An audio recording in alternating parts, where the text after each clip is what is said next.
Mon mari a prolongé son voyage et je suis allée prendre un café avec une amie. Elle m'a montré la photo d'une autre amie, c'est son nouvel amant. Tu imagines? Il a dit à sa femme que le voyage se prolongeait, et la pauvre idiote a tout gobé. Lucie a compris que son mari mentait avant même qu'il ait pu lui inventer une excuse. Le vendredi, vers 16h, Didier l'a appelé pour lui annoncer qu'il ne rentrerait pas à la maison. Soi-disant, les négociations s'étaient éternisées. Le fournisseur avait soudainement changé les conditions et ses patrons exigeaient qu'il reste quelques jours de plus. 4 jours, maximum 5, lui a-t-il dit. Il était lui-même désespéré. Il assurait que s'ennuyer enfermé à l'hôtel était souverainement ennuyeux. Lucie, une femme agréable de 46 ans, aux abondants cheveux bruns et aux yeux gris, se tenait près de la fenêtre de son bureau. Sur la table reposait la liste de courses pour le dîner de bienvenue qu'elle s'apprêtait à lui préparer. Ton vol était censé décoller aujourd'hui à 18h, lui a-t-elle rappelé. Censé, oui.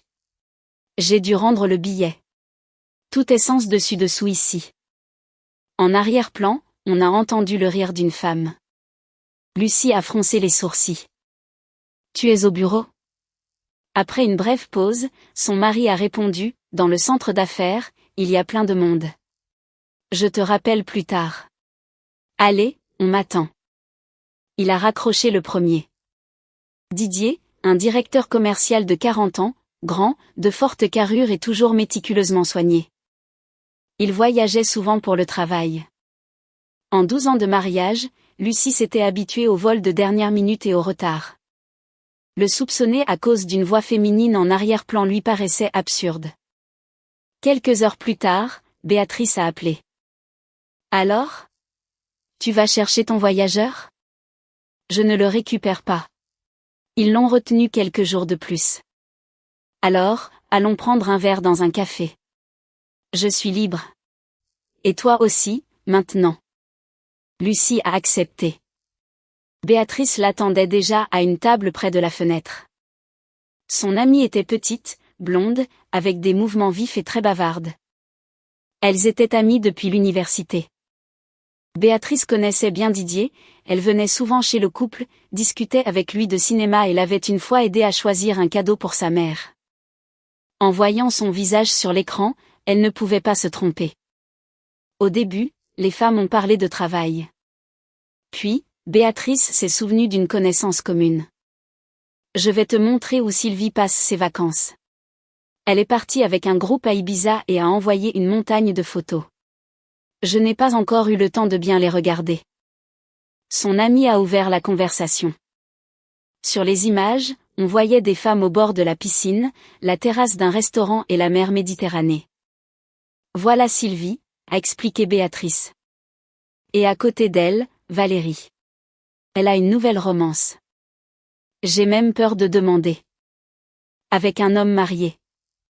Lucie a secoué la tête. Alors je doute que ça en vaille la peine. Selon Valérie, il est presque libre. Il n'a plus rien en commun avec sa femme depuis longtemps. Le divorce n'est qu'une question de temps. La même vieille chanson. Béatrice a continué à faire défiler l'écran en lisant les messages. Sylvie dit, ce type est un sacré numéro. Il a laissé sa femme à la maison, lui a dit qu'il était retardé par un voyage d'affaires et il est parti avec Valérie dans un complexe hôtelier. Sa femme l'appelle, lui demande des nouvelles des négociations et il lui répond presque depuis son hamac sur la plage. Valérie est encore surprise de voir à quel point sa femme gobe tout. Faut voir ce qu'il y a comme femme. La photo suivante est apparue à l'écran. Lucie a cessé de sourire. L'homme était de 3/4 profil. Il portait une chemise claire aux manches retroussées, un short sombre et une montre au poignet gauche. Exactement la même montre qu'elle avait offerte à Didier en avril pour ses 40 ans. À côté de lui, une jeune femme se serrait contre lui. Sa main à elle reposait sur la poitrine de son compagnon tandis qu'il la tenait par la taille. Lucie a agrandi l'image. Sur le visage de son mari se dessinait ce sourire de satisfaction qu'elle connaissait si bien. Béatrice regardait toujours la conversation. Qu'est-ce qui se passe? Regarde la photo.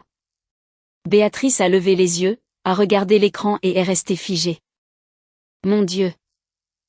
Elle a encore agrandi l'image, comme si elle espérait y voir quelqu'un d'autre. Lucie, mais c'est Didier. Pendant quelques secondes, elles sont restées silencieuses. À la table voisine, on a demandé l'addition. Le tintement d'une tasse a résonné au bar. Un serveur est passé avec un plateau. L'après-midi suivait son cours normal, bien que la vie de Lucie venait de se briser en deux. Béatrice a pâli. Je ne l'avais pas vue sur les photos précédentes. Sylvie vient d'envoyer cette série. Je les parcourais avec toi. Pardonne-moi pour ce que j'ai dit. J'ai déjà dit qu'il ne fallait pas, mais j'ai traité sa femme de naïve. Béa, ça suffit. Lucie a repris le téléphone. Ça a été pris aujourd'hui. Son ami a regardé l'heure du message. Sylvie l'a envoyé il y a 20 minutes. Quand ont-ils pris la photo? Je ne sais pas. Demande-lui, mais ne dis rien de moi. Béatrice a écrit. Quel bel endroit. Vous y étiez aujourd'hui? La réponse est arrivée presque immédiatement. Oui. On vient de rentrer. On est resté à la piscine jusqu'à 17h. Didier avait appelé sa femme vers 15h30. Montre-moi les autres, a demandé Lucie. Sur la photo suivante, il était assis en face de Valérie.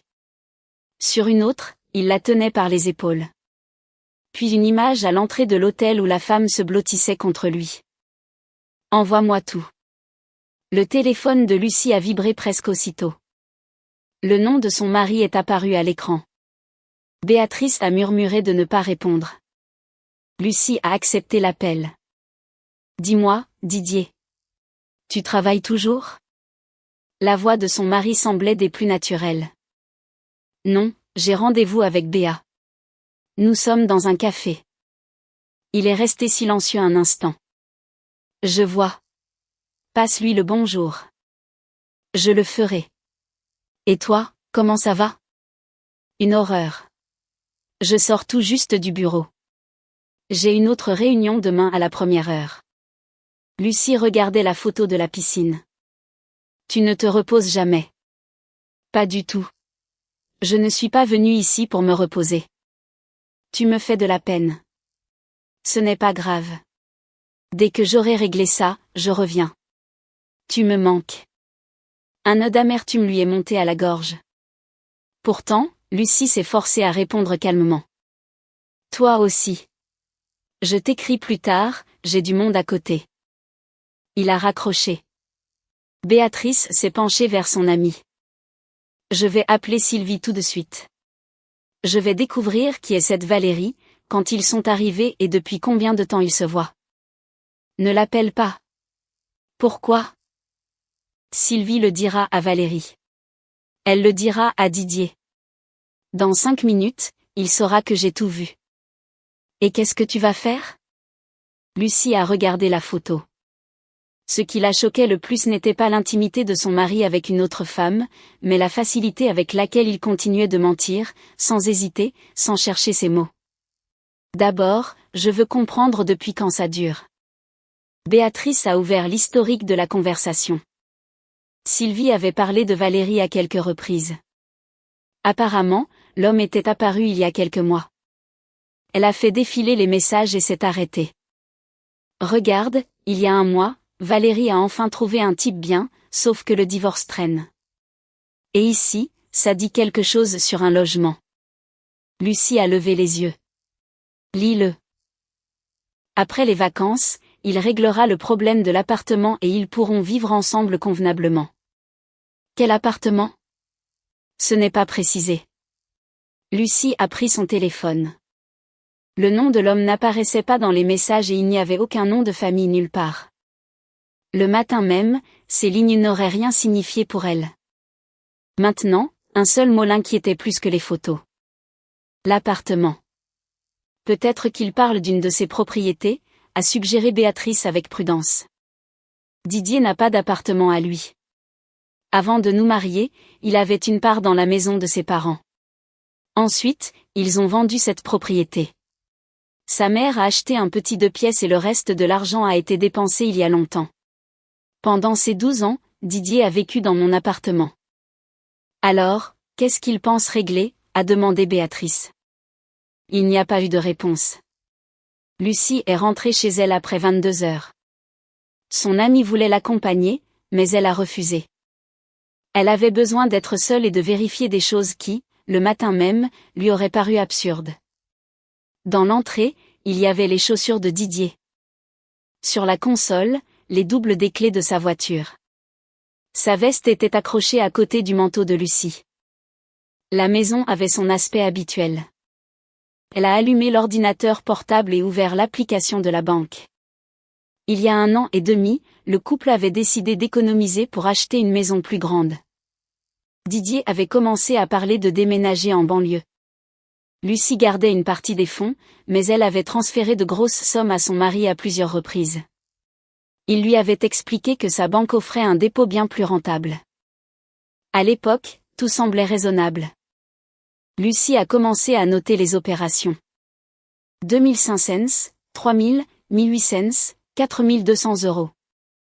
Les transferts s'additionnaient. 20 minutes plus tard, le total dépassait 30 000 €, et ce n'était que l'argent transféré depuis ses comptes à elle. Didier contribuait également au fonds commun, mais Lucie ne savait pas combien il y avait actuellement sur son dépôt. Elle n'avait pas accès au compte personnel de son mari. Elle a téléchargé ses propres relevés et en a gardé des copies. Puis, elle a ouvert le dossier contenant les documents familiaux. Lucie avait acheté l'appartement avant de rencontrer Didier. Après son premier divorce, elle avait vendu son ancien logement, ajouté ses économies et acheté l'actuel. Au fil des ans, son mari s'était habitué à dire « notre appartement », mais la seule propriétaire légale restait elle. Didier le savait parfaitement. En examinant les papiers, elle s'est soudain souvenue d'une conversation d'il y a 1 semaine. Son mari faisait sa valise et lui avait demandé « Lucie, envoie-moi demain par scanner les documents de l'appartement. Nous avons un partenaire qui s'y connaît très bien en prêts immobiliers. Je veux voir combien on pourrait obtenir si on décide d'agrandir. Comme on n'a encore rien choisi, je veux connaître nos options à l'avance. » Le lendemain matin, Lucie lui avait envoyé tout ce qu'il avait demandé, l'acte de vente, le relevé cadastral et des copies de sa carte d'identité pour faire un calcul préliminaire. Maintenant, elle a ouvert ses messages envoyés et a relu la liste des pièces jointes. Les scans en eux-mêmes ne donnaient pas à Didier le droit de disposer d'une propriété qui ne lui appartenait pas. Ça, Lucie le savait sans avoir besoin de consulter un avocat. Mais pourquoi en avait-il besoin juste avant son voyage ? Si, au complexe hôtelier, il racontait à Valérie qu'il allait bientôt résoudre son problème de logement. Le téléphone s'est allumé avec un message. Didier lui avait envoyé une photo de la chambre d'hôtel, un lit, un bureau, les rideaux tirés. Ma soirée super amusante. Demain, retour au combat. Lucie a bien regardé et a reconnu l'intérieur.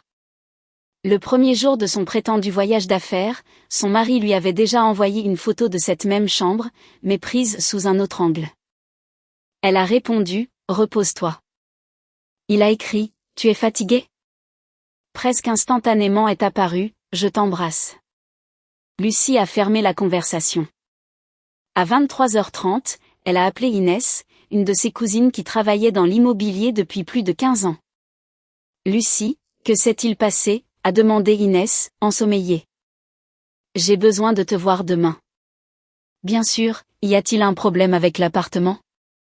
Lucie est restée paralysée. « Pourquoi me demandes-tu justement pour l'appartement ? Tu ne m'appelles pas à cette heure-ci pour des broutilles, et c'est en matière de propriété que je suis la plus utile. Didier m'a demandé les documents. Je veux savoir s'il a essayé de faire quelque chose avec l'appartement. » Le sommeil d'Inès s'est envolé d'un coup. « Tu penses qu'il va le vendre ? » Pour l'instant, je ne pense rien.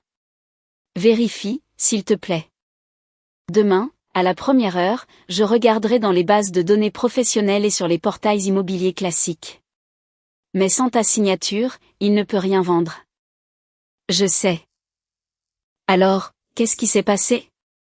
Lucie a regardé la photo de son mari avec Valérie. Je te raconterai demain. Le message d'Inès est arrivé tôt le lendemain matin. Viens me voir. N'appelle pas encore Didier. 1 heure plus tard, Lucie entrait dans l'agence. Inès, une femme de 40 ans, brune, grande et aux traits fins, a accueilli sa cousine dans le couloir et l'a conduite directement dans une salle de réunion vide. « Tu as trouvé ?» a demandé Lucie.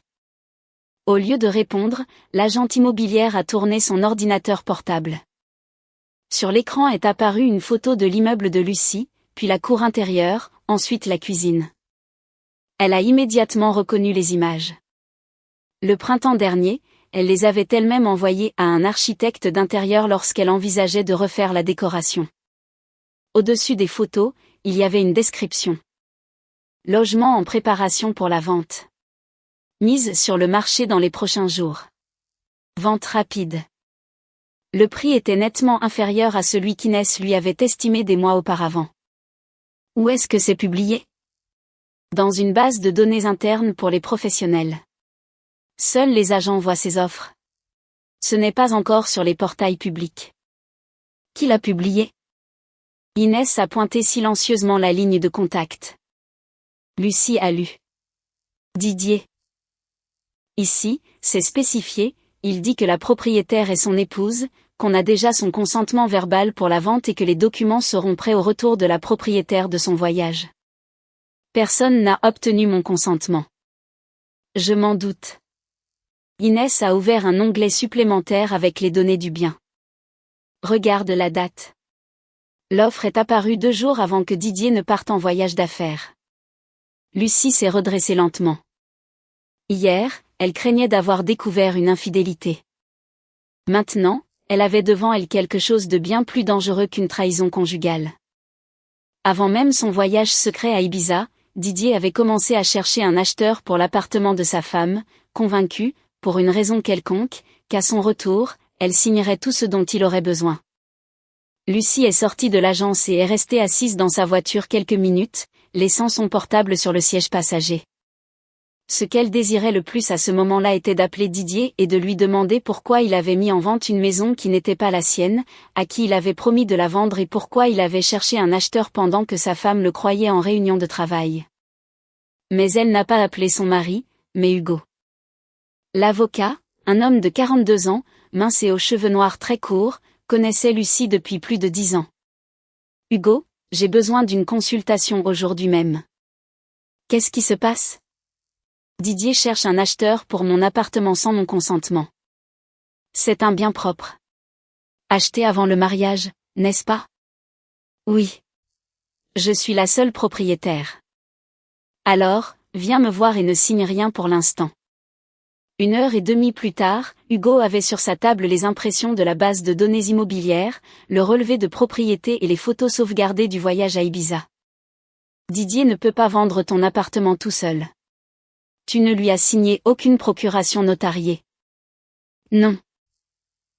Cela signifie qu'il espère obtenir ta signature volontairement.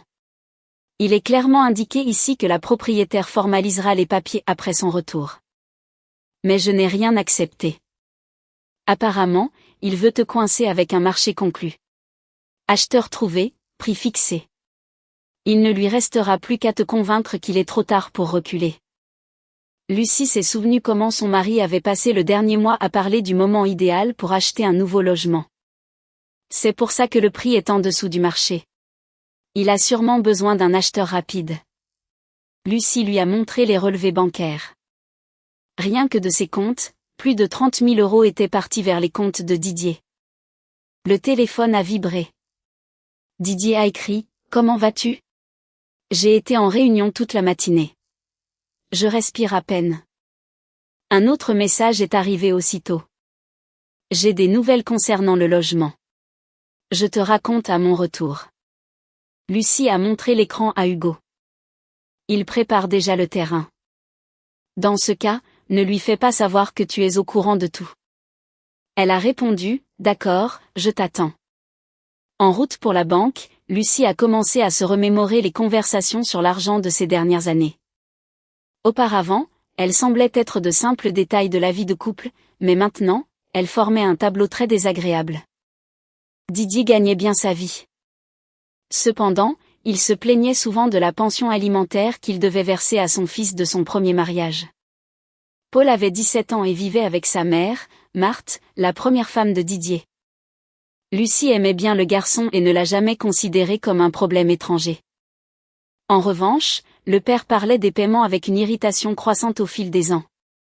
Lucie, passe-moi 250 €, je dois envoyer la pension demain et on m'a retenu ma prime. Prête-moi 300 € jusqu'à ce que je sois payée. Marthe m'écrit déjà. J'ai beaucoup de frais avec la voiture. Couvre-moi ce mois-ci et je te le rendrai après. Lucie lui donnait. Parfois, Didier lui rendait l'argent, mais le plus souvent, ce montant se diluait dans le budget familial. Elle ne le considérait pas comme une dette. Dans une famille, selon ses principes, les conjoints se soutiennent en cas de coup dur. Maintenant, ses demandes prenaient une toute autre tournure. À l'agence bancaire, elle a été accueillie par Noémie, une femme affable aux cheveux courts et blonds. Lucie lui a demandé de préparer les relevés de ses comptes et les justificatifs des virements faits à son mari. Pendant que les documents s'imprimaient, Lucie a fait une recherche avec le nom de Didier dans l'application. Des dizaines d'opérations sont apparues, beaucoup avec ses propres libellés. Pension Paul jusqu'à la paix. Pour paiement de Marthe. Elle a commencé à additionner les montants séparément et a senti la colère monter en elle. Au cours des 3 dernières années, le chiffre était bien plus élevé qu'elle ne l'imaginait, surtout au cours des 12 derniers mois. Son mari lui avait demandé de l'argent très fréquemment. Il y a 3 mois, Lucie lui avait envoyé 400 € après un message, Marthe exige l'argent en avance. Quelques jours plus tard, 200 € supplémentaires sont partis, soi-disant pour des besoins urgents de Paul. Noémie a apporté les papiers. Voici tout ce que tu as demandé. Merci. Paul allait avoir 18 ans fin septembre. Il restait un peu plus de 2 mois avant son anniversaire. Didier avait mis l'appartement en vente en été. Il avait organisé le voyage avec Valérie maintenant, et à son amante, il promettait de résoudre le problème du logement pour l'automne. Lucie est sortie de la banque et a immédiatement appelé Béatrice. J'ai besoin que tu soutires des informations à Sylvie avec beaucoup de tact. Que veux-tu savoir? Quand Valérie prévoit de commencer cette nouvelle vie avec son copain. Mais ne mentionne pas Didier et ne parle pas de moi. La réponse est arrivée 40 minutes plus tard. Béatrice lui a transféré la conversation. Valérie emménage avec lui juste après les vacances, demandait Béatrice. Sylvie répondait, non, pas tout de suite. Il a promis de tout régler pour l'automne. Il a des obligations qui se terminent bientôt. Valérie dit qu'après septembre, ils pourront vivre normalement. Lucie a relu le message une autre fois. Après septembre. L'anniversaire de Paul était le 27. Elle a appelé son mari. Salut, a-t-il répondu rapidement. Il s'est passé quelque chose? Non, je voulais te demander des nouvelles de Paul. Qu'est-ce qui se passe avec lui? L'irritation a immédiatement percé dans sa voix. Il a 18 ans en septembre. On pourrait commencer à penser à son cadeau. Laisse tomber. Ce n'est plus un enfant. Ça reste une date importante. On verra bien. Lucie est restée silencieuse un moment. La pension alimentaire se termine après ça. Didier a laissé échapper un petit rire. Enfin. Je compte les jours. Dans quel sens? Au sens littéral. Ça fait des années que je jette de l'argent par les fenêtres là-dedans. Encore un peu et c'est fini. Tu paies ton fils. Formellement, mon fils, mais c'est Marthe qui gère l'argent. Paul est encore au lycée. Lucie, ne commence pas. J'ai rempli mes obligations et plus encore. J'arrive à ses 18 ans et je respire. Après, qu'il travaille et se débrouille tout seul. Dans le passé, son mari grognait aussi, mais aujourd'hui, chaque mot sonnait répugnant. D'accord, a-t-elle dit. Je ne te retiens pas plus longtemps. Très bien, je t'appelle ce soir. J'ai quelque chose à te dire à propos de l'appartement. Après avoir raccroché, Lucie a ouvert l'historique de ses messages et a cherché le mot « pension ». Les messages sont apparus les uns après les autres. Il y a 5 ans, Lucie, sauve-moi avec 250 pour la pension jusqu'à vendredi. Il y a 4 ans, vire-le à Marthe. Ma carte est bloquée. Il y a 3 ans, on m'a retenu ma prime. Tu me couvres ce mois-ci? L'automne dernier, encore 12 mois à supporter ça et tout sera plus facile. Lucie s'est arrêtée à la date du 1er octobre, un compte à rebours presque exact jusqu'à la majorité de Paul. Sous le message, sa réponse de ce jour la suivait. Ne parle pas comme ça. C'est ton fils. Non, c'est un prêt. Didier lui avait alors envoyé un smiley qui rit. Je sais. Je veux juste pouvoir disposer de mon argent moi-même. 2 semaines après cette conversation, il lui avait suggéré pour la première fois de vendre l'appartement de Lucie. Il dînait quand il lui a soudainement dit « Tu ne crois pas qu'il est temps d'arrêter de s'accrocher à cette vieille maison? On la vend, on ajoute nos économies et on s'achète une villa. » Lucie lui a répondu qu'elle ne voulait pas se précipiter. Son mari n'a pas insisté. En hiver, il a relancé le sujet. Au printemps, il a commencé à lui envoyer des annonces immobilières et en été, il lui a demandé les documents scannés. Maintenant, la séquence des événements semblait trop calculée. Lucie a appelé sa fille Laura. La jeune femme de 22 ans vivait dans une autre ville et travaillait comme designer. Pour le moment, la mère est restée silencieuse sur les photos du complexe hôtelier. Allô maman. Tout va bien? Oui, Laura. Est-ce que Didier a déjà commenté quelque chose sur la pension de Paul devant toi? Il se plaignait tout le temps. Pourquoi? Essaie de te souvenir de quelque chose de précis. La jeune fille a réfléchi. Au printemps, il a sorti une phrase très moche. Tu étais descendu faire des courses et il était dans la cuisine avec son portable. Il a dit qu'il n'avait qu'à tenir jusqu'à l'automne et il aurait une source de dépenses en moins. Je lui ai demandé ce qu'il voulait dire et il m'a répondu, la pension de ce petit Paul. Je vais enfin commencer à vivre pour moi. Lucie a serré les lèvres. Autre chose? Ensuite, il a dit qu'après septembre, beaucoup de choses allaient changer pour lui. J'ai supposé qu'il parlait d'argent. Maman, pourquoi tu me demandes ça? Je revois le budget familial. Vous vous êtes disputé? Je t'expliquerai tout plus tard. Lucie est restée un bon moment assise devant son ordinateur portable. Il ne s'agissait plus seulement du fait qu'elle l'aidait à payer la pension alimentaire de Paul. De ça, Lucie n'avait pas honte. Le garçon n'y était pour rien. De plus, elle aidait aussi financièrement sa propre fille. La bassesse résidait ailleurs. Didier voyait sa femme comme un distributeur automatique de secours pratiques pour couvrir ses propres responsabilités. Il lui demandait de l'argent, se plaignait de la pension, gardait ses propres revenus et en même temps comptait les mois qui restaient jusqu'à la majorité de son fils. Et maintenant, alors que le paiement fixe était sur le point de se terminer, il planifiait son divorce et sa nouvelle vie. Le téléphone a sonné. Lucie, je viens d'apprendre autre chose, a dit Béatrice. Dis-moi.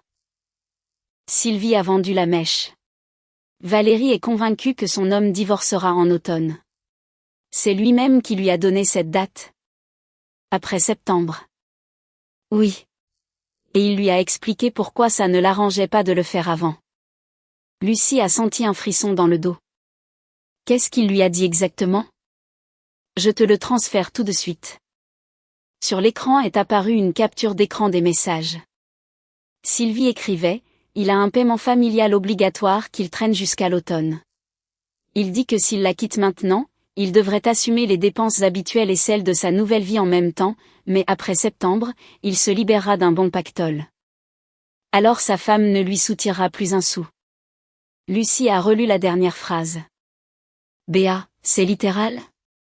Sylvie a transmis les mots de Valérie tels quels. Est-ce qu'elle sait qu'il parle de la pension? Non, je ne lui ai rien demandé pour ne pas éveiller les soupçons.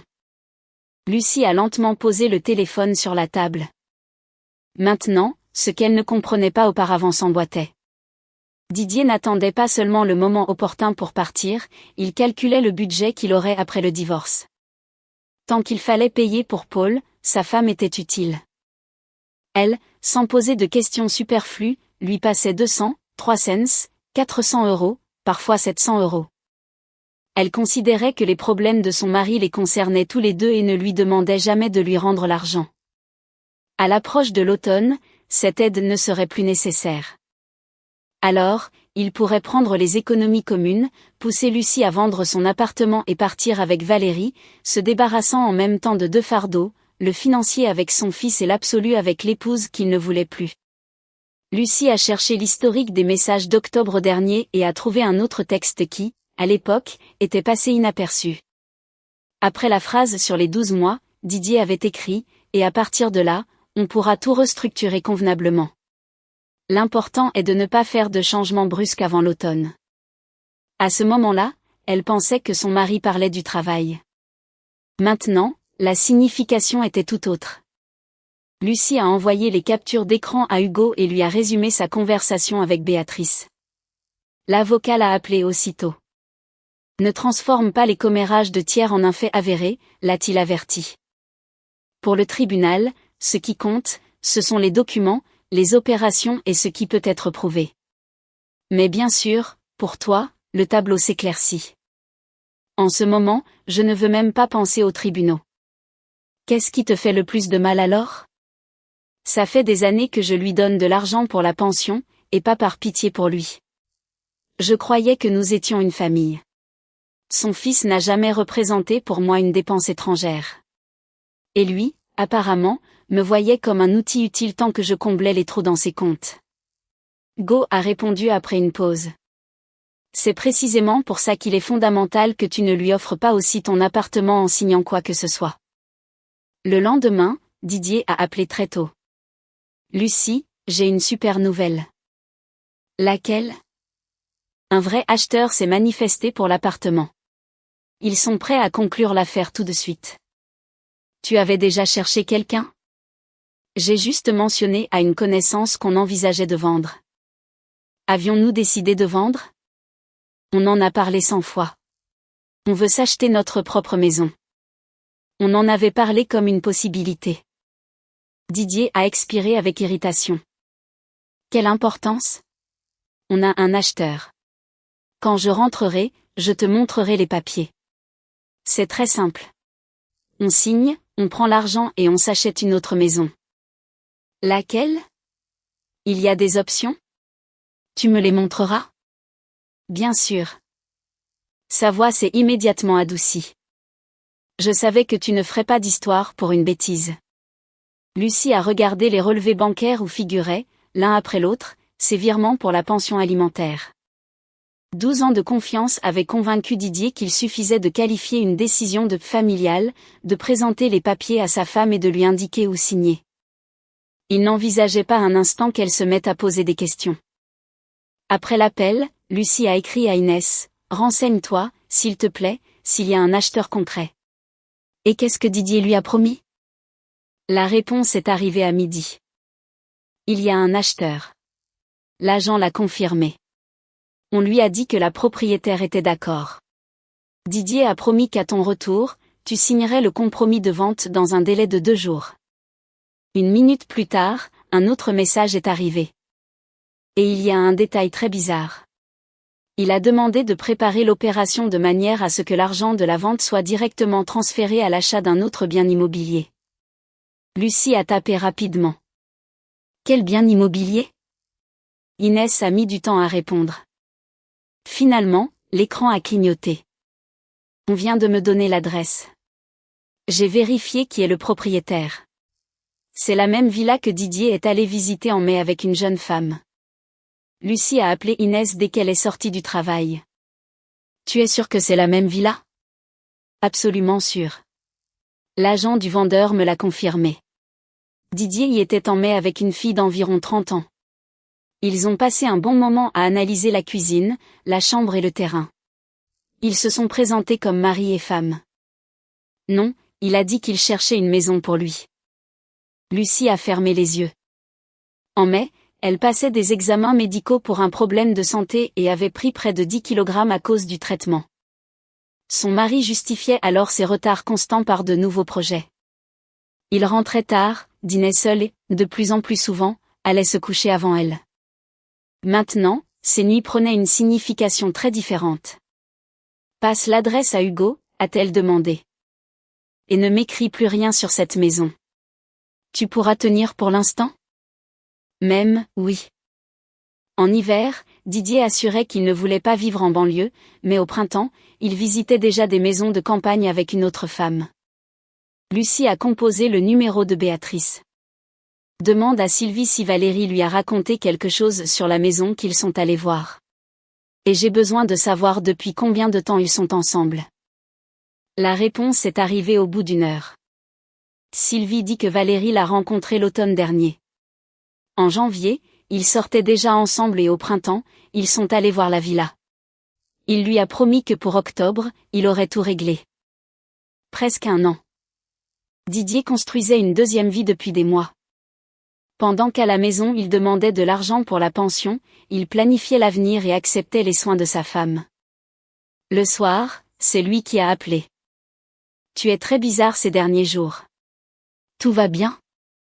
Qu'est-ce qui t'arrive, à être si sur le qui-vive? Tu me réponds par monosyllabe.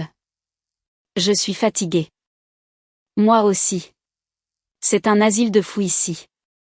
Derrière lui, on entendait de la musique. J'ai un restaurant en dessous. Les murs sont en papier, s'est empressé d'expliquer Didier. Lucie ne lui a pas demandé pourquoi ses négociations de travail se terminaient à nouveau près d'un restaurant. Tu as dit que tu avais trouvé des options pour acheter. Oui, il y en a 2 ou 3 très intéressantes. Une villa, par exemple. De l'autre côté, le silence s'est fait.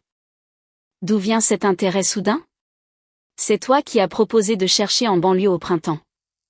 Va savoir ce que je t'ai proposé, le marché a changé. Donc, il n'y a pas de villa en particulier? Lucie, quand je rentrerai, je te montrerai tout. Ça ne sert à rien d'en parler au téléphone. Peu après, il a coupé la communication. Le lendemain matin, Hugo avait sur sa table l'impression de l'annonce de la maison. Le simple fait qu'il soit allé la voir ne prouve rien légalement, a averti l'avocat. L'important, c'est autre chose. Sans la signature de la propriétaire, Didier ne peut pas vendre ton appartement. Cela signifie qu'il a toujours besoin de ton consentement. Cette villa est toujours en vente? Oui. Il n'y a aucune trace d'un acompte de la part de Didier. S'il a dit à Valérie que la maison était presque achetée, c'est qu'il a promis plus qu'il n'a fait. Après le déjeuner, Béatrice a appelé, très nerveuse. Je crois que Sylvie commence à se douter de quelque chose. Elle m'a demandé pourquoi je m'intéressais soudainement tant à Valérie. Je lui ai dit que j'étais surprise que cette romance soit si sérieuse, mais peut-être qu'elle lui parlera de la maison. Si Didier apprend que nous fouinons, tu ne pourras plus rien y faire. La réponse ne s'est pas fait attendre. Elle est arrivée le soir. Lucie venait d'entrer chez elle quand son mari l'a appelée en visioconférence. Elle a refusé l'appel. Il a insisté. À la 3e fois, Lucie a répondu uniquement par la voix. Qu'est-ce qui se passe? Pourquoi tu enlèves la caméra? Je suis en train de me changer. Mais là après. Pourquoi faire? Je veux te voir. Lucie a compris. Didier voulait vérifier où et avec qui elle était. 10 minutes plus tard, elle s'est assise dans la cuisine et l'a appelé elle-même. Le visage de son mari est apparu à l'écran. Impossible de dissimuler le bronzage. Il était assis sur un balcon avec un mur clair derrière lui. Didier tenait le téléphone très près de son visage, sans montrer le reste de la pièce. Où es-tu? A demandé Lucie. À l'hôtel. Quel bronzage tu as pris? Il est resté immobile une seconde. Il fait une chaleur horrible ici. Je marche entre les réunions. Je vois. Didier a scruté sa femme. Qu'est-ce qui se passe là-bas?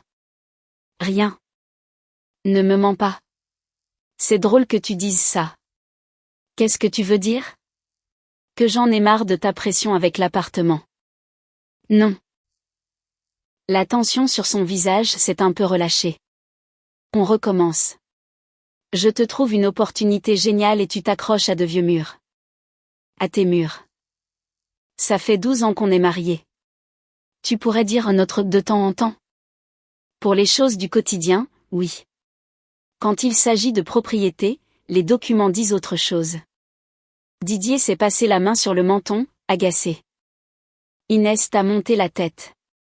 Qu'est-ce qu'elle vient faire là-dedans? Tu n'avais jamais fait d'interrogatoire pour chaque achat. Vendre une maison, ce n'est pas acheter une baguette de pain. J'essaie de chercher le meilleur pour nous deux. Lucie a été surprise de constater à quel point sa résistance l'irritait. Alors, dis-moi l'adresse de la maison que tu as choisie pour nous. Didier a détourné le regard. Je t'ai déjà dit qu'il y avait plusieurs options. Dis-m'en au moins une. Lucie, pourquoi faut-il que tu transformes tout en un interrogatoire de police? Parce que tu me demandes de vendre un appartement précis, le mien. Et en échange, tu prévois d'acheter quelque chose d'indéfini? Quand je rentrerai, on en parlera. Parlons-en maintenant. Je ne veux pas discuter au téléphone. Et moi, je veux comprendre pourquoi tu as décidé de disposer de ma vie. Il a laissé échapper un rire amer. Voilà. Toujours à souligner que la vie et l'appartement sont à toi. Mais quand je n'avais pas de quoi payer la pension, il s'avère que le budget était à nous deux. Lucie a mis quelques secondes à trouver ses mots. Tu es sérieux? Totalement. C'est toi qui te gargarisais toujours avec le mot famille. Je t'ai donné de l'argent pour ton fils quand tu me l'as demandé. Personne ne t'a forcé, et tu n'as pas refusé non plus. Tu t'es mise à calculer combien tu as dépensé pour un fils qui n'est pas le tien? N'ose pas parler de Paul comme ça. Arrête de jouer les saintes. Tu as toujours aimé être la femme parfaite. Ces derniers jours, Lucie s'était retenue pour ne pas alerter son mari trop tôt. Mais à cet instant, sa patience a explosé. Mais toi, tu aimais bien mon argent et compter les jours jusqu'à ses 18 ans, n'est-ce pas? Le visage de Didier a changé. D'où tu sors ça? Il s'est interrompu brusquement. Quoi? D'où? Quoi? Rien.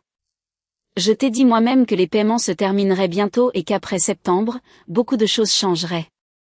Tu as aussi dit que, Lucie, ça suffit. Pourquoi ça ne t'arrange pas?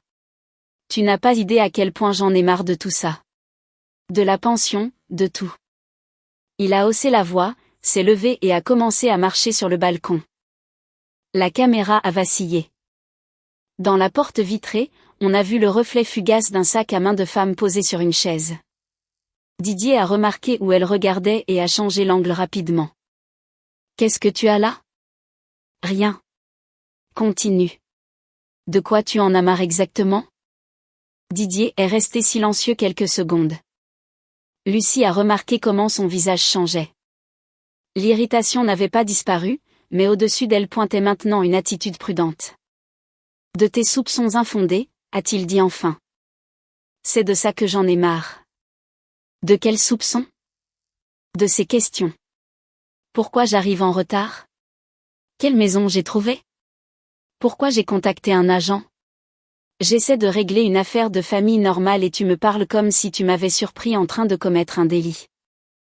Lucie observait son mari et comprenait qu'il y a une minute à peine, il était sur le point de perdre son sang-froid, mais que maintenant il mesurait soigneusement chaque phrase.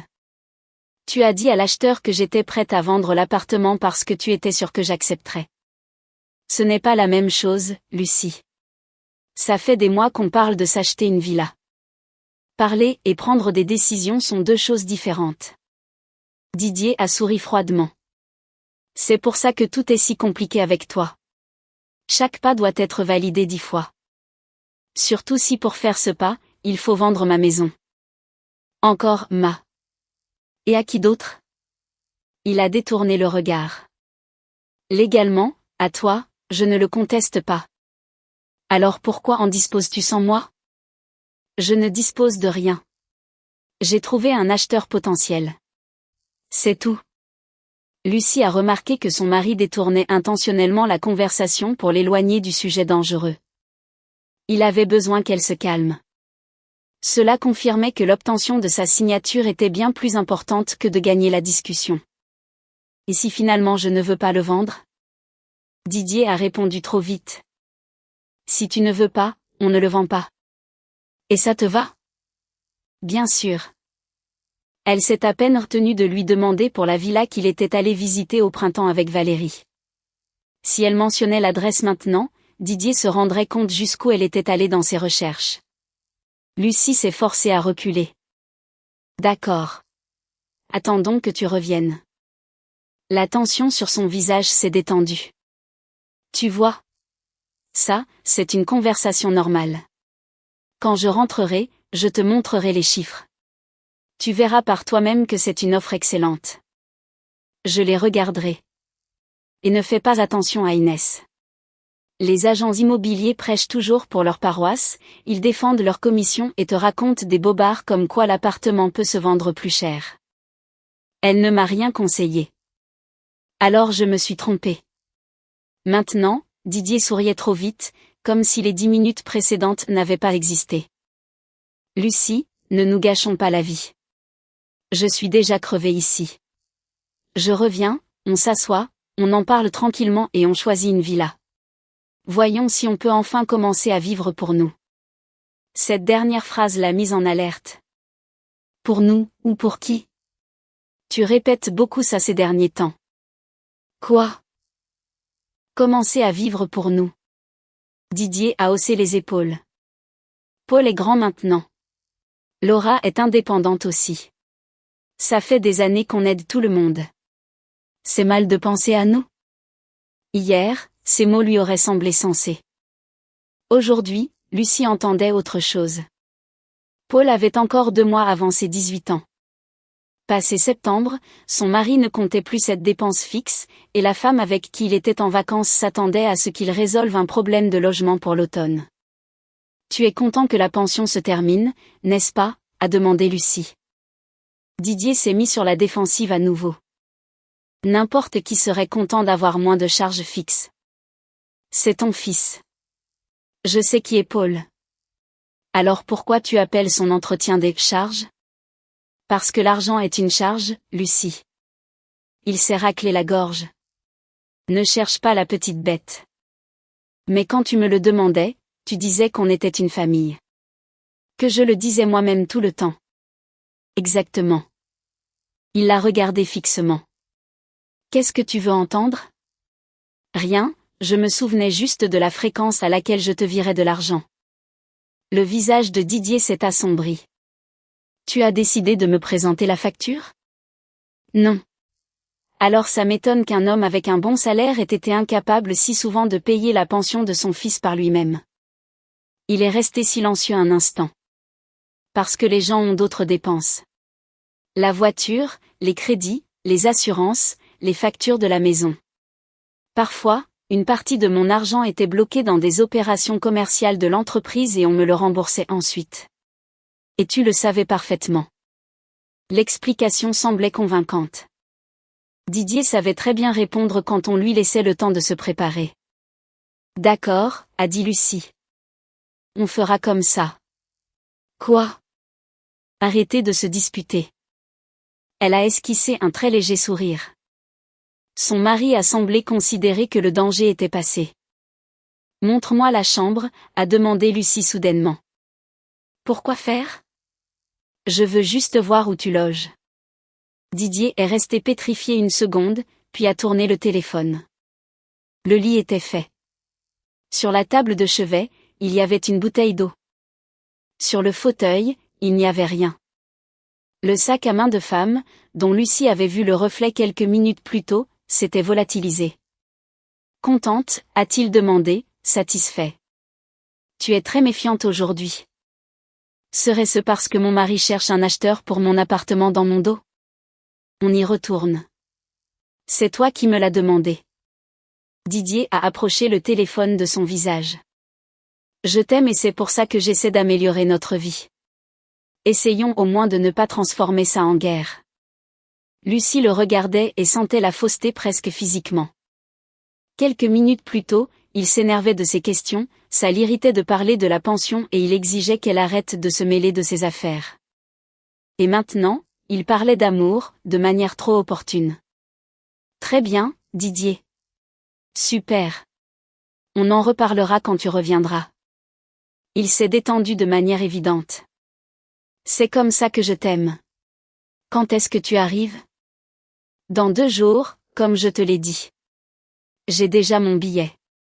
L'entreprise s'occupe de tout. Ça aussi, c'était un mensonge. Un collègue lui avait déjà confirmé que le voyage d'affaires officiel était terminé. Lucie n'a pas voulu le coincer dans un autre mensonge. Alors, on se voit bientôt. Ne t'ennuie pas. Je vais essayer. Et ne prends aucune décision sur l'appartement sans moi. La phrase a sonné de manière presque décontractée, mais c'est elle qui a définitivement confirmé les soupçons de Lucie. Didier se moquait éperdument que sa femme soit contrariée. Ce qui le terrifiait, c'était qu'il arrive quelque chose à la propriété avant son retour. Et quelle décision vais-je prendre, a-t-elle demandé. Il a hésité. Je veux dire, ne coupe pas court. L'acheteur est bon. Tu me comprends, Lucie? Je suis sérieux. Attends-moi. Je t'attendrai. Didier a souri. Gentille fille. Elle a coupé la communication. Elle est restée quelques secondes à regarder l'écran sombre. Avant, cette expression lui semblait affectueuse.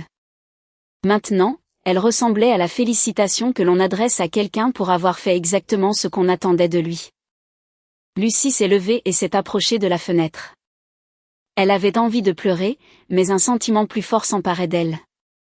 L'humiliation d'avoir été si naïve.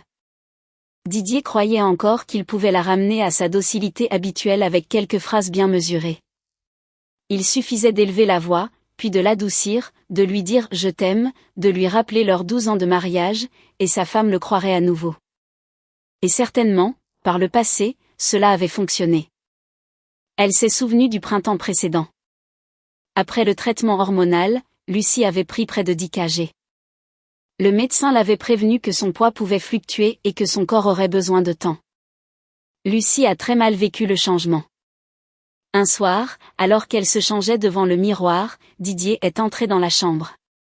Son mari a posé son regard sur son corps à peine une seconde et a détourné les yeux immédiatement. « Qu'est-ce qui se passe ?» avait-elle demandé. « Rien. J'ai énormément grossi. » Lucie, ne commence pas. À l'époque, elle pensait qu'il était fatigué. Dans les semaines qui ont suivi, l'intimité a presque disparu. Didier parlait de projets compliqués, de manque de sommeil, de stress. Parfois, Lucie essayait de le serrer dans ses bras et son mari trouvait n'importe quelle excuse pour se lever du canapé ou aller prendre une douche. Elle lui demandait « Est-ce qu'il y a un problème entre nous ?» Il s'agaçait. « Il n'y a aucun problème. N'invente pas de problème. » En y repensant maintenant, Lucie a ressenti un frisson désagréable. Vraiment, l'idée lui a semblé trop simple et à la fois cruelle. Cependant, elle n'avait pas l'intention de poser plus de questions à son mari. Tant que Didier aurait besoin de sa signature, il ne lui dirait jamais la vérité. Il ne prononcerait que ce qui lui servirait à conclure l'affaire. Le portable a émis un bip. Béatrice lui avait envoyé un message. « Lucie, nous avons un problème. » Elle l'a appelé aussitôt. « Qu'est-ce qui s'est passé ?» Sylvie m'a écrit que Valérie a commencé à poser des questions. « Quelles questions ? Pourquoi je m'intéresse soudainement autant à son homme et à la maison ? Il semble qu'elle ait flairé quelque chose. » Et à Didier, elle a dit quelque chose ? Je ne sais pas encore. Alors, ne demande plus rien à Sylvie. Il est déjà trop tard. Valérie aura voulu savoir par elle-même qui est derrière tout ça. Lucie s'est assise. Sylvie a donné mon nom ? Non, je ne le lui avais pas mentionné, heureusement. Mais maintenant, Valérie est nerveuse. Apparemment, Didier est aussi très bizarre depuis 2 jours. Il n'arrête pas d'écrire à quelqu'un et est sorti plusieurs fois pour parler seul. Lucie s'est souvenue de son exigence soudaine qu'elle mette la caméra. Il voulait vérifier si elle savait quelque chose. Qu'est-ce qu'on fait ? Rien. Qu'il croit qu'il a tout sous contrôle. Une demi-heure plus tard, Béatrice lui a réécrit via l'application de messagerie. Sylvie m'envoie ça aussi. Valérie vient de le lui écrire. En dessous, il y avait une capture d'écran de la conversation. Valérie racontait, Didier est sur les nerfs.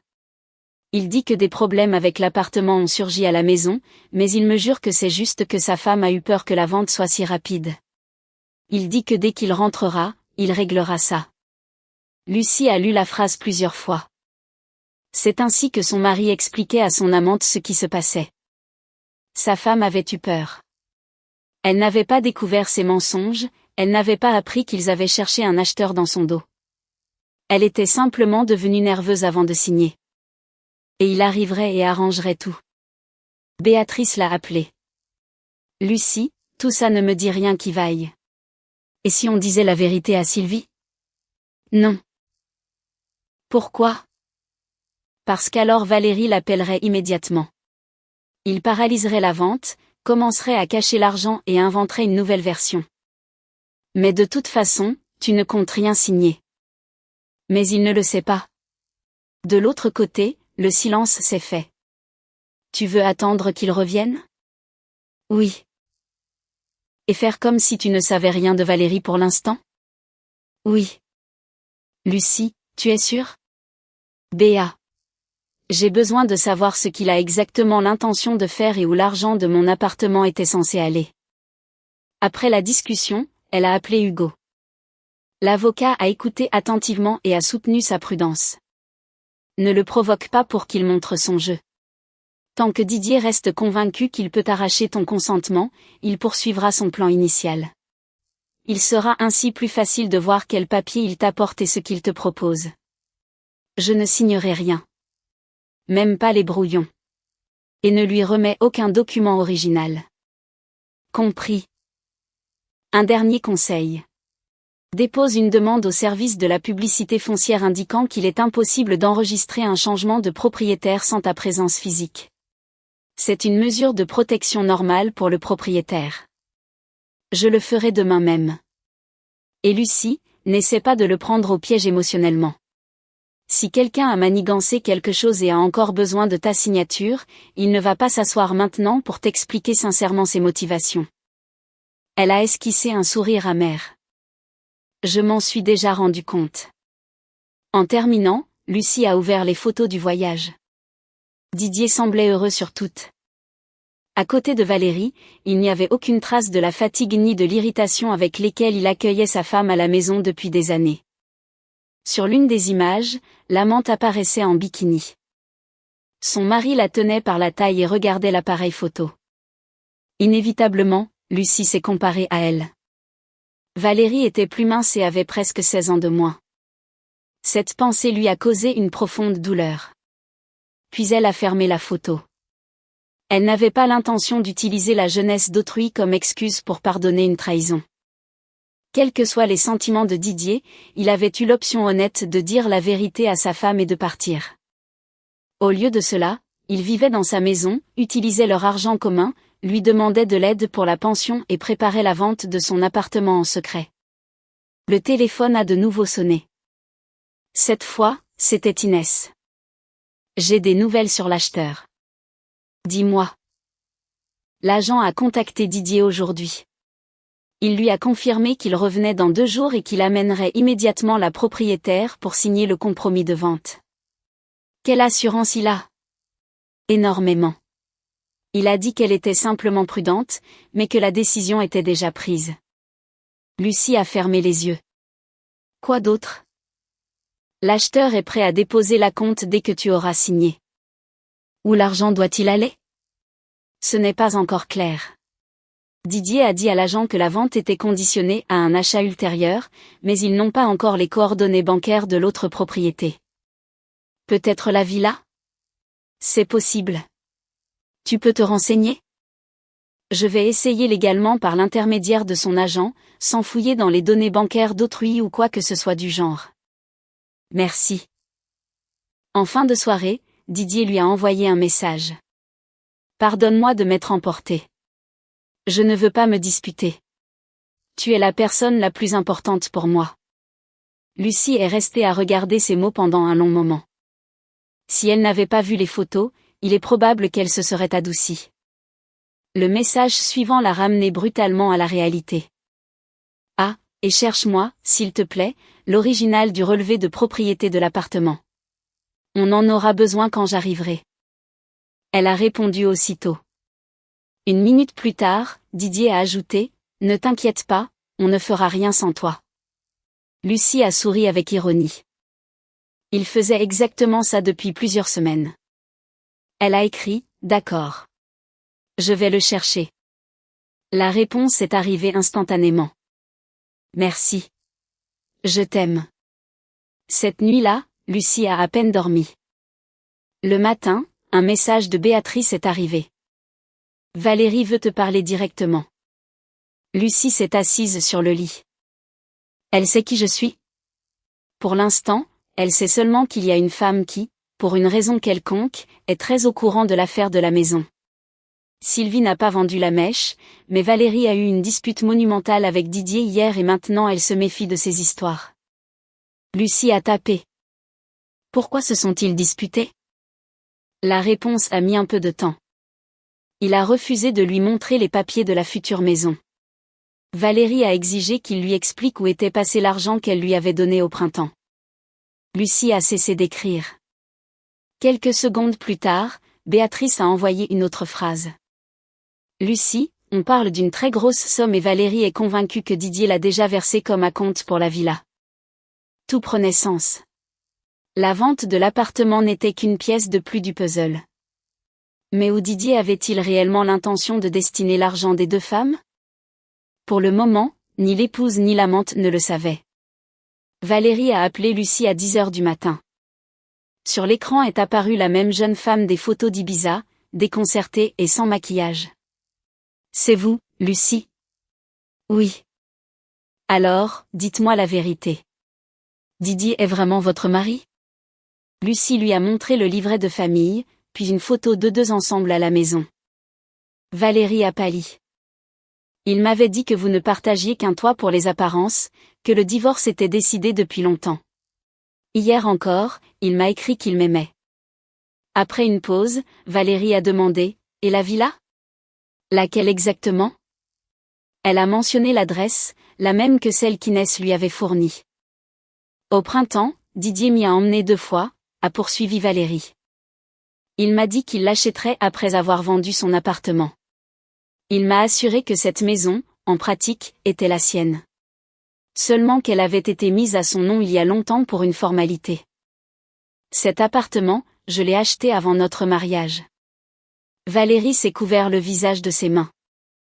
Donc, il m'a menti sur toute la ligne. Lucie n'a fait aucun geste pour la consoler. Combien d'argent lui avez-vous donné? 15 000 euros.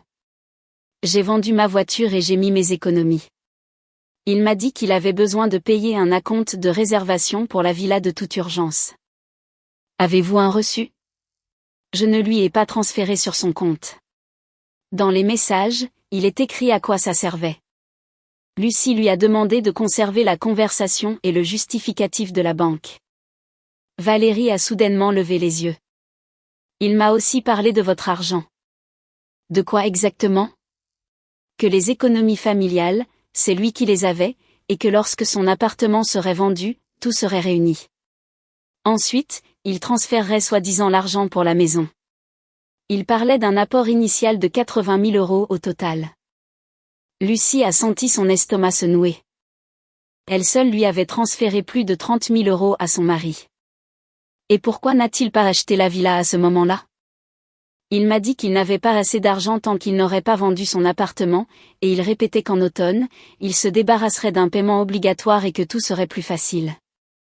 Mais Valérie a ajouté quelque chose que Lucie n'attendait pas. Il y a 2 mois, il m'a dit qu'il avait caché une partie de l'argent chez sa mère. Il disait que c'était plus sûr en vue de la signature. Lucie a immédiatement appelé Madame Thérèse. Lucie, il se passe quelque chose? Didier vous a-t-il transféré de l'argent? Le silence s'est prolongé. Il vous l'a transféré. Combien? 20 000 euros. En mai. Lucie a fermé les yeux. Et pourquoi n'avez-vous rien dit? Il m'a dit que c'était son argent. Il m'a demandé de le lui garder jusqu'à l'automne. Puis il m'a ordonné de dire, si quelqu'un demandait, que je lui remboursais une vieille dette. Vous lui aviez prêté 20 000 euros? Jamais. Je ne comprenais pas à quoi servait ce montage. J'ai voulu le lui rendre, mais il m'a demandé de ne pas y toucher. Lucie, explique-moi ce qui se passe. Lucie lui a résumé le voyage à Ibiza avec l'amante et la vente de l'appartement dans son dos. La belle-mère est restée silencieuse un long moment. Je garderai cet argent en sécurité, a-t-elle dit enfin. Et les messages aussi. Je ne vais pas mentir pour le couvrir. Le même jour, Lucie a bloqué au service de la publicité foncière tout changement de propriétaire qui ne compterait pas sur sa présence physique et a rencontré Hugo. Maintenant, les choses deviennent plus sérieuses, lui a dit l'avocat. Nous aborderons séparément la question des économies communes. L'essentiel maintenant est de ne rien signer et que tu conserves les documents originaux. Le soir, un message de son mari est arrivé. J'arrive demain matin. J'ai réussi à finir plus tôt. Valérie, en revanche, avait reçu une version différente. Je rentre d'urgence. Ma femme est devenue nerveuse avec l'histoire de l'appartement. Il faut tout boucler rapidement. Le lendemain matin, Didier est apparu à la maison avec sa valise et un bronzage très prononcé. Il a serré Lucie fort dans ses bras. Tu m'as manqué. Elle s'est laissée embrasser sur la joue. Fatiguée? Mort. Ces derniers jours, je n'ai pas arrêté une minute. Didier est allé directement à la cuisine, a bu un café et a immédiatement sorti un dossier de sa mallette. Ne reportons plus. L'acheteur nous attend. Tu n'as même pas défait ta valise. Après.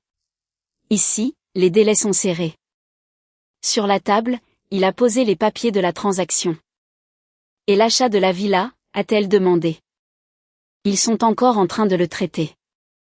Donne-moi l'adresse. Didier a mentionné la maison qu'il était allé visiter avec Valérie. Tu y es allé? Bien sûr. J'y suis allé une fois avec l'agent. Lucie a levé les yeux. Une fois? Oui. Le prix est imbattable. Quand on vendra ton appartement et qu'on y ajoutera nos économies, on l'achètera sans problème. Combien de nos économies te reste-t-il? La question ne lui a pas plu. Qu'est-ce que ça vient faire maintenant? Environ 50 000 pour l'apport. Et les 20 000 autres? Didier s'est figé.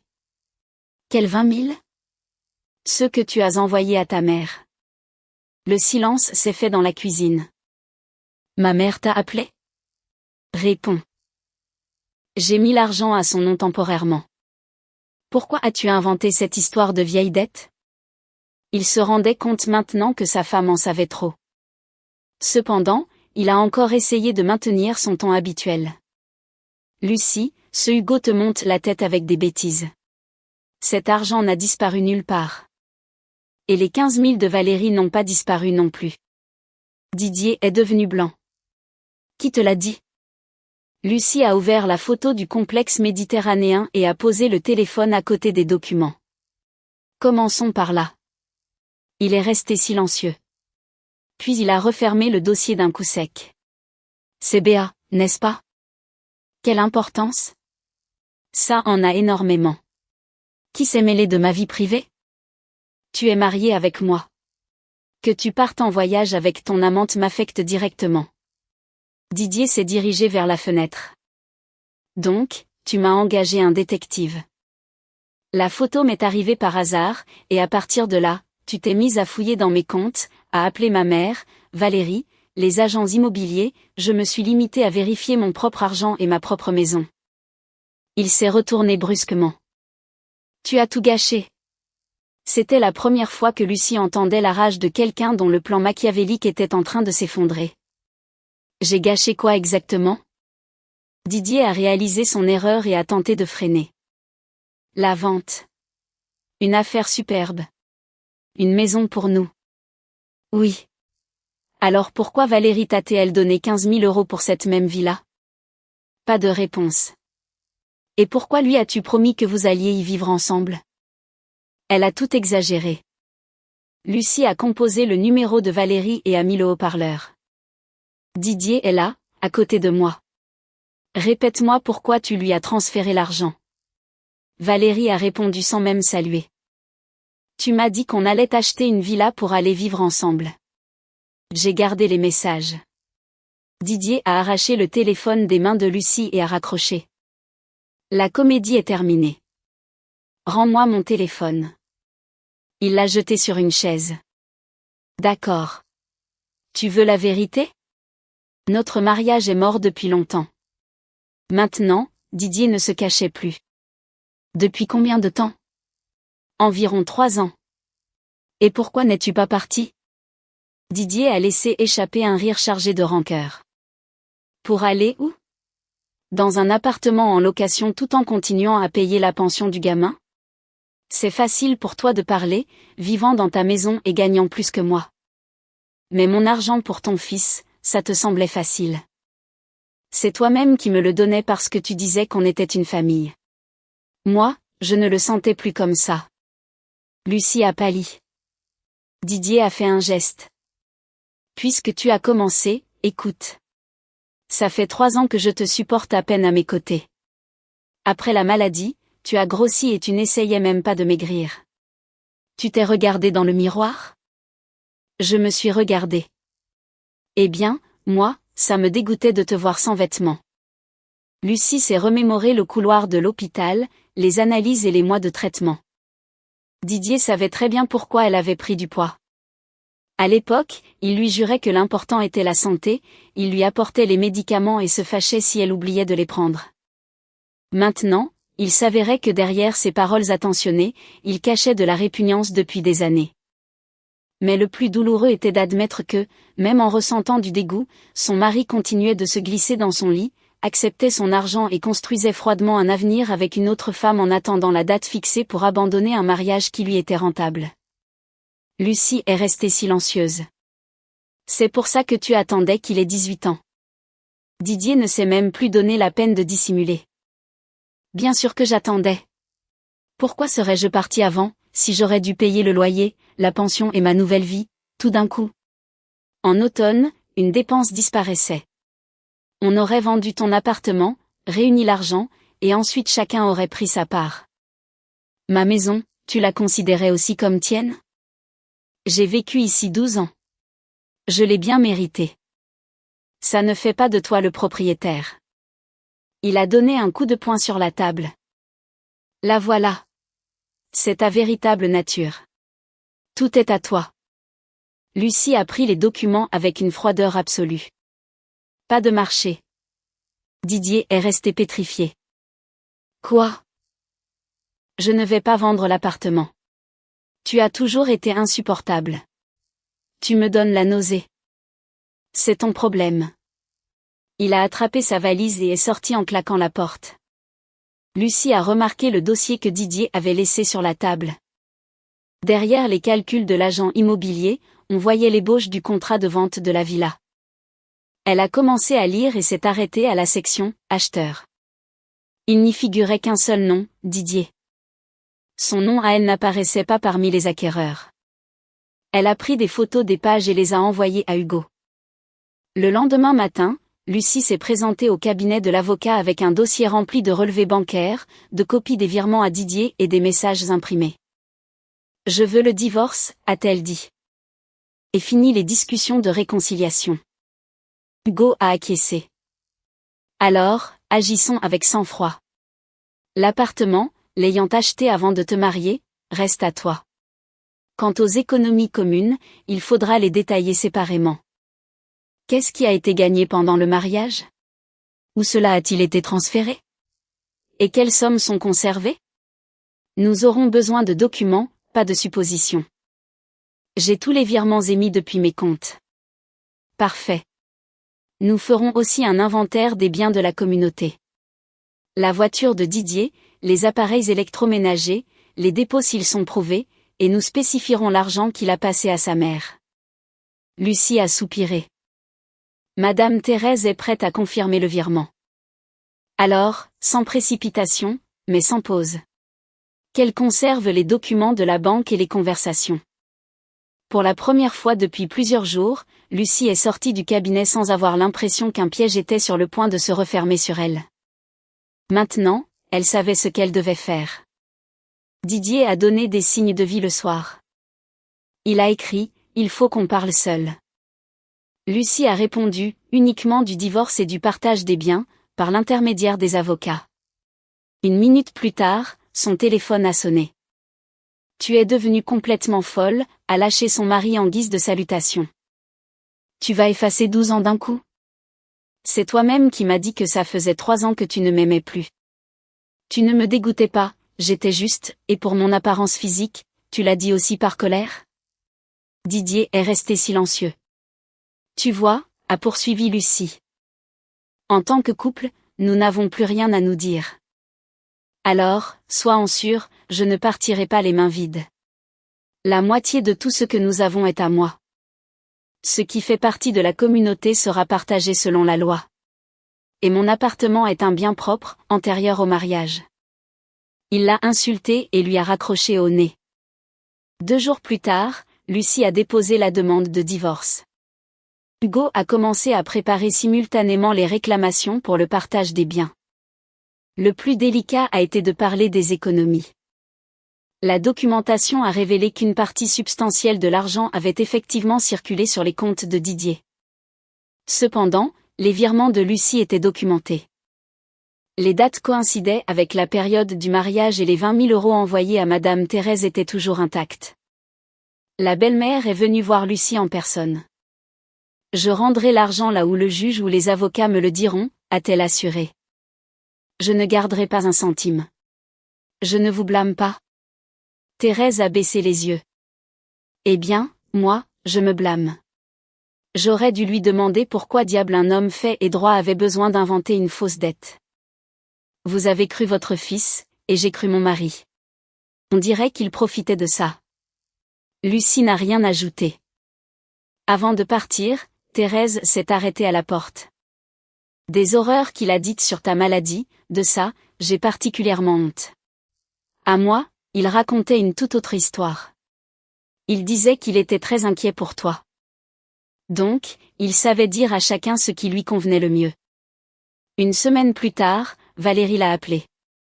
Je l'ai quitté, a-t-elle annoncé. C'est votre décision.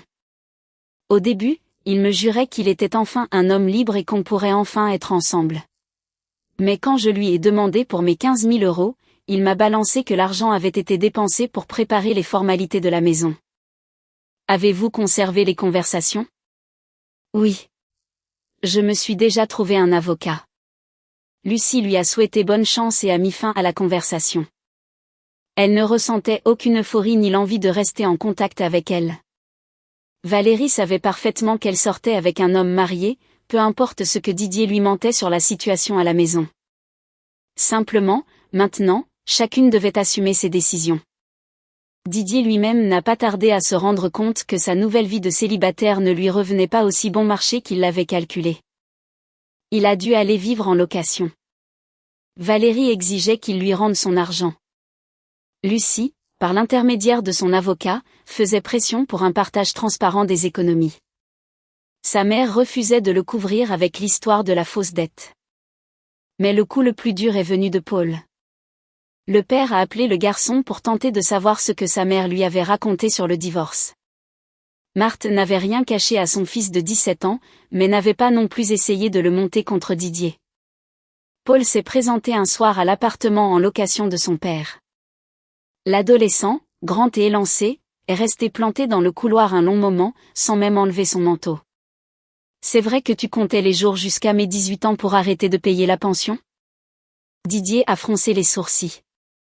Qui t'a raconté cette stupidité? Réponds. J'ai simplement commenté qu'en atteignant la majorité, je serais un peu plus à l'aise financièrement. C'est normal.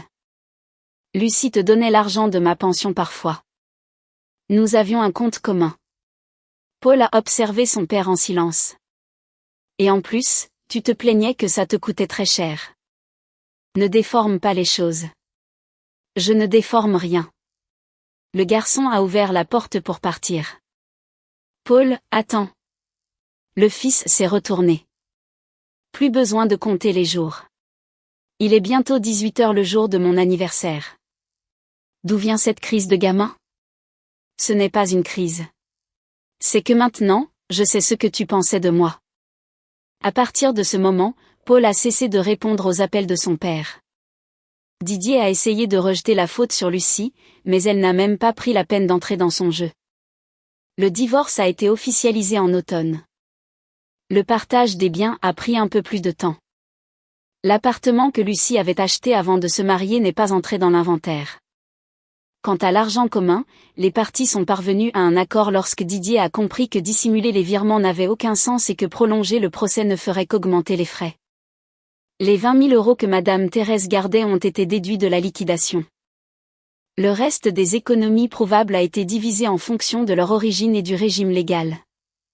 Didier a gardé la voiture acquise pendant le mariage après avoir versé à Lucie la compensation convenue. Elle n'est pas devenue immensément riche et n'a pas cherché à mettre son ex-mari à la rue. Ce qui lui importait était autre chose, l'empêcher de transformer des années de confiance en un sauf-conduit pour lui voler ce qui ne lui appartenait pas. Le jour où Paul a eu 18 ans, Lucie a reçu un message de sa part qu'elle n'attendait pas. « Merci d'avoir aidé mon père avec mes dépenses toutes ces années. Je ne le savais pas. Tu n'as rien à me remercier.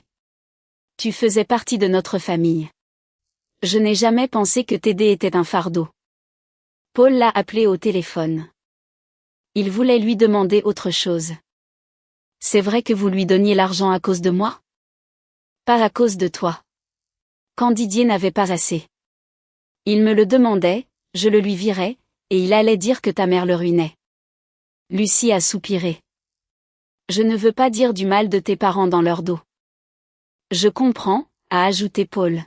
« C'est que j'avais peur que vous me voyiez aussi comme un fardeau. » Jamais. Lucie est restée immobile quelques minutes. Didier ne l'avait pas seulement humiliée elle, avec ses plaintes constantes sur la pension, il s'était arrangé pour que son fils se sente coupable de l'argent que son père avait l'obligation de verser pour son entretien. Quelque temps plus tard, Madame Thérèse lui a raconté que Paul avait finalement accepté de voir brièvement son père. La rencontre a été tendue. Didier s'est obstiné à prouver que ses paroles avaient été sorties de leur contexte, mais le garçon a refusé de discuter. « Je n'ai pas besoin d'explications sur l'argent, » lui a-t-il dit. « Je voulais juste entendre que tu étais content que j'existe. » Cette réponse, Didier ne la lui a jamais donnée. C'est alors que Lucie a compris avec une clarté limpide que la cruauté d'autrui ne devait pas être l'aune à laquelle mesurer sa propre valeur. En octobre, Laura est allée rendre visite à Lucie. La fille était au courant du divorce, mais la mère a mis beaucoup de temps à lui donner des détails. Elles étaient assises dans la cuisine quand Laura lui a demandé de but en blanc. « Maman, c'est vrai qu'il t'a dit qu'il était dégoûté de te voir ? » Lucie a posé sa tasse sur la table. « Qui te l'a raconté ? » Ça a échappé à grand-mère. « C'est vrai ? » Laura a expiré d'un coup. « Quel sale con !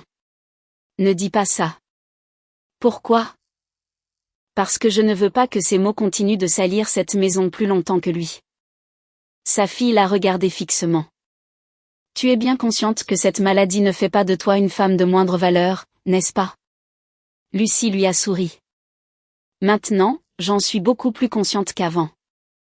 Un mois plus tard, pour la première fois depuis longtemps, elle est allée faire du shopping sans penser à comment dissimuler son corps, mais simplement parce qu'elle avait envie de renouveler sa garde-robe. Elle s'est acheté un manteau en laine, une écharpe aux couleurs vives et des bottines confortables. Elle perdait du poids petit à petit. Lucie avait cessé de transformer les chiffres de la balance en une condamnation. En hiver, Inès lui a proposé d'aller voir une petite maison à une demi-heure de Paris. Ce n'est pas pour faire une affaire, l'a-t-elle prévenue d'avance. C'est pour que tu la vois, toi. La maison s'est avérée très modeste. 3 chambres, un salon-cuisine, une véranda et un vieux verger de pommiers. Lucie s'est promenée sur le terrain et a soudainement dit « J'adore. » Vraiment ? Énormément.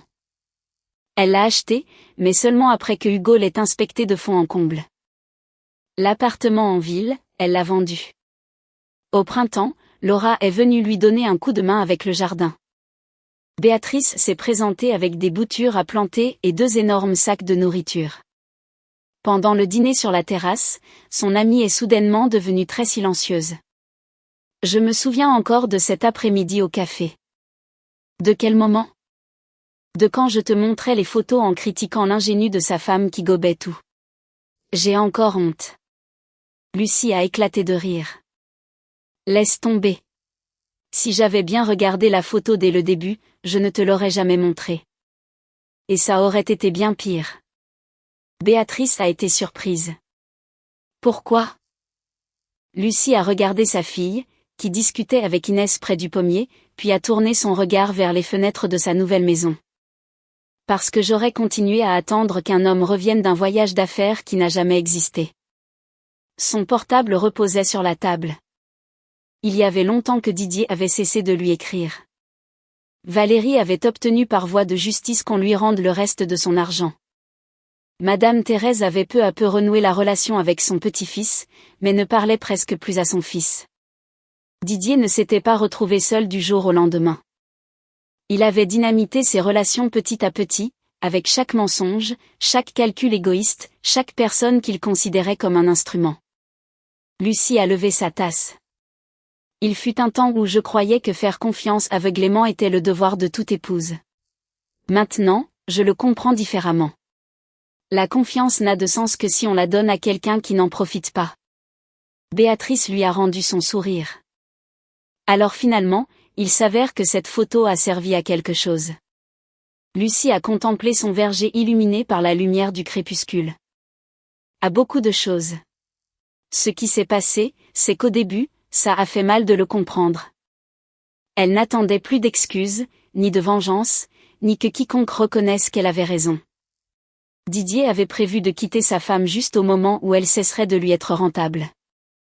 Mais au final, c'est Lucie qui a fermé la porte la première, laissant dehors un homme qui avait un jour décidé que l'innocence de sa femme valait moins que sa propre liberté.